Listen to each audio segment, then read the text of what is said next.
Hi, I'm Wayne Drake, president of Compound Miter and author of Crown Molding and Trim, Install It Like a Pro. Over 400,000 copies of the book have been sold since 2003.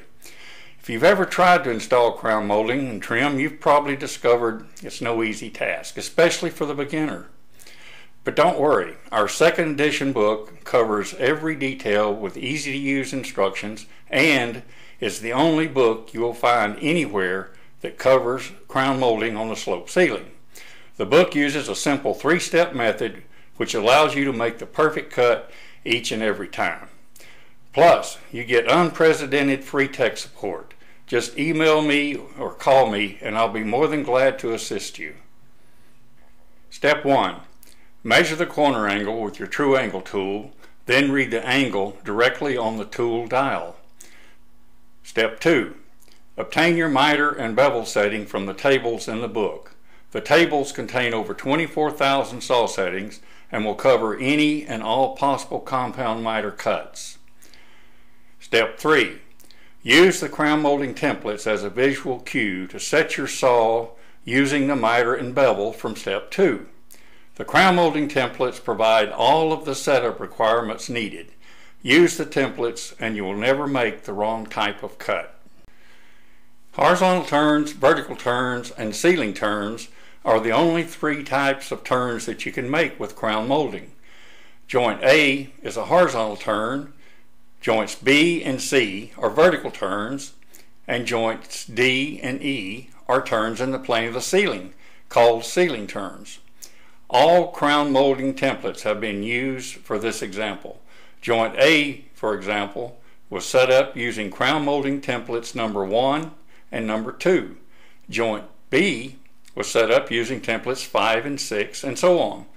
Notice that the ceiling turns, joints D and E, also use the horizontal turn templates 1 through 4 as well. Both horizontal and ceiling turn templates are the same shape.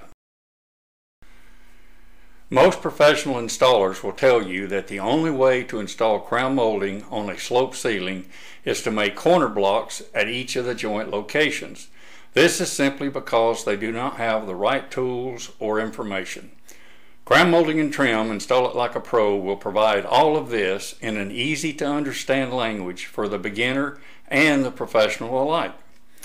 I'm going to show you just how easy it is to install crown molding on this complex room with 20-degree slope ceilings and 21 corners. Always start by identifying the corners that require ceiling turns. Remember this, all outside wall corners in a room with a sloped ceiling must be a ceiling turn. I have marked all of the outside wall corners as ceiling turns. Also remember, all outside wall corners must be paired with an adjacent inside corner and the inside corner turned in the ceiling plane also. This is done to correct the crown molding spring angle. For example, corner 3 is paired with corner 4, corner 6 is paired with corner 7, and so on. We now have all of our ceiling turns identified. Corners 20 and 21 cannot be ceiling turns because each corner has two different ceiling slopes, horizontal and 20 degrees. These corners are explained on page 49, which I will show later in this video. The remainder of the corners will all be horizontal or vertical turns or a combination of each. The plan view is now complete and we're ready to install the crown molding. Let's look at corners 1 and 2. The angled 45-degree wall is very common in today's construction. The angle wall is often used for a fireplace or a TV entertainment system. Corner 1 is a horizontal and vertical turn combination.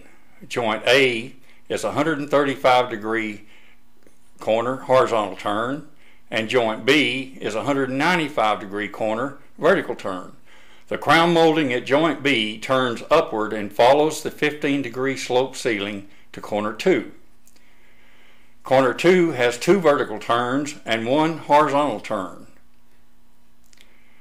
Corner 3 must be a ceiling turn, so I have paired it with corner 4. Corners 3 and 4 are ceiling turns.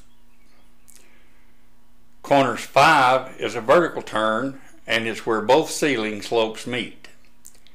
Joint A is an inside vertical turn with a 140-degree corner angle. Corners 6 and 7 are ceiling turns. Joint A is an outside corner and joint B is an inside corner. Corner 8 is a horizontal and vertical turn combination.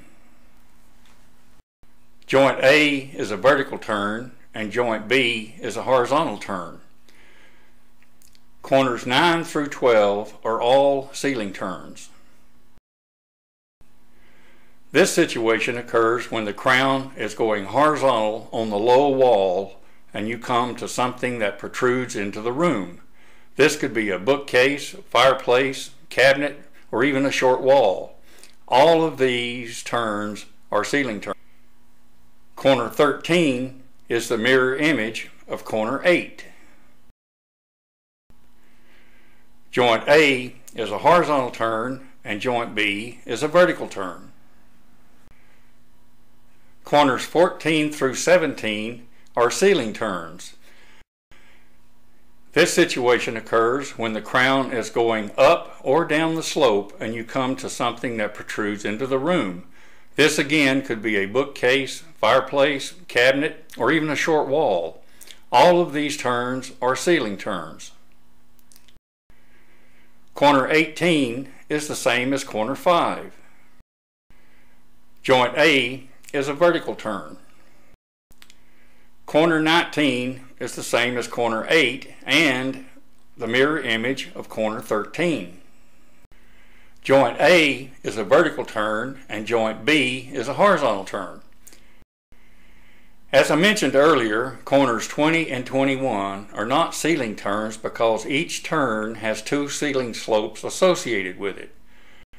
Corner 20 is a combination of two vertical turns and a horizontal turn. Then the crown can continue on down the hallway. Corner 21 is the mirror image of corner 20. If you wish to stop the crown molding at any location, you can make a crown return. The crown return piece for a sloped ceiling gets an extra cut on the top, which will be a vertical turn with a corner angle equal to twice the ceiling slope, or 40 degrees in our example.